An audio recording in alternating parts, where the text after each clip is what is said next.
Hi friends, ఈరోజు వీడియోలో chicken pakodi చేస్తున్నాను. పర్ఫెక్ట్ కొలతలతో స్ట్రీట్ స్టైల్లో ఎలా చేస్తారో చూపిస్తాను. ముందుగా ఒక గిన్నె తీసుకొని దాంట్లో 2 స్పూన్స్ కారం, ఈ 2 స్పూన్స్ పచ్చిమిర్చి paste, 1 spoon garam masala, 2 spoons ఉప్పు, 1 స్పూన్ చికెన్ తందూరి మసాలా. ఇది వేసుకోండి, టేస్ట్ చాలా బాగుంటుంది. నేను ఇక్కడ 2 కేజెస్ తీసుకున్నాను చికెన్. 1 కేజీకి 1 ఎగ్ అన్నమాట. 2 కేజీస్ తీసుకున్నాను కాబట్టి 2 ఎగ్స్ కొట్టి వేసుకున్నాను. వీటన్నిటినీ ఒకసారి బాగా కలిపేసుకోవాలి. దీంట్లో అల్లం వెల్లుల్లి పేస్ట్ స్కిప్ అయిందండి, అది కూడా వేసుకోండి. ఆ వీడియో క్లిప్ నా దగ్గర మిస్ అయింది. ఇవన్నీ వేసుకొని బాగా కలిపేసుకున్న తర్వాత ఇందులో 2 కేజీస్ చికెన్ కూడా వేసేసుకొని బాగా కలిపేసుకొని 2 అవర్స్ అలా మ్యాగ్నేట్ చేసుకున్నాను నేను ఫ్రిడ్జ్లో ఉంచుకొని.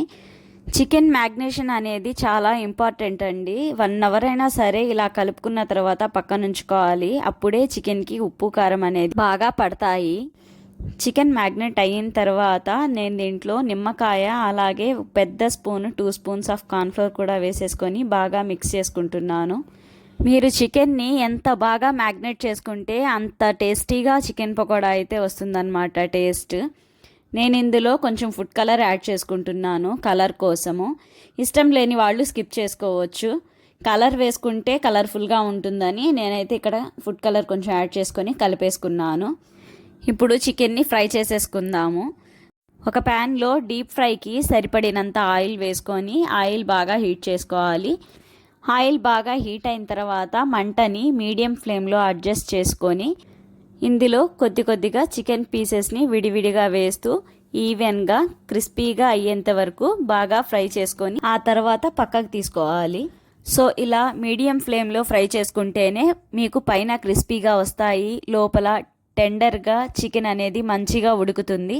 ఇలా ఈవెన్గా ఫ్రై చేసుకున్న తర్వాత వేడివేడిగా పక్కకు తీసుకొని ఉల్లిపాయ ఇంకా నిమ్మకాయతో సర్వ్ చేసుకోండి. టేస్టీగా చికెన్ పకోడీ రెడీ అయిపోతుంది. ఇలాగే మిగతా చికెన్ అంతా కూడా ఫ్రై చేసేసుకుంటున్నాను. ఇలా కనుక చికెన్ పకోడీ చేసినట్లయితే ఆయిల్ అనేది అస్సలు అబ్జర్వ్ చేసుకోదు. ఈసారి నెక్స్ట్ టైం మీరు చికెన్ పకోడా చేసేటప్పుడు ఈ ప్రాసెస్లో చేయండి. మీ ఇంట్లో వాళ్ళందరికీ తప్పకుండా నచ్చుతుంది. కంపల్సరిగా మీ ఇంట్లో అందరి నుంచి కాంప్లిమెంట్స్ రావడం తప్పనిసరి అన్నమాట. ఈ రెసిపీని మీరు మీ ఇంట్లో ట్రై చేసిన తర్వాత మీకు ఎలా వచ్చిందో నాకు కామెంట్ చేయండి. తప్పకుండా మీరు ఇంట్లో ట్రై చేయండి. మీ ఇంట్లో వాళ్ళందరికీ కూడా ఈ చికెన్ పకోడా టేస్ట్ని చూపించండి.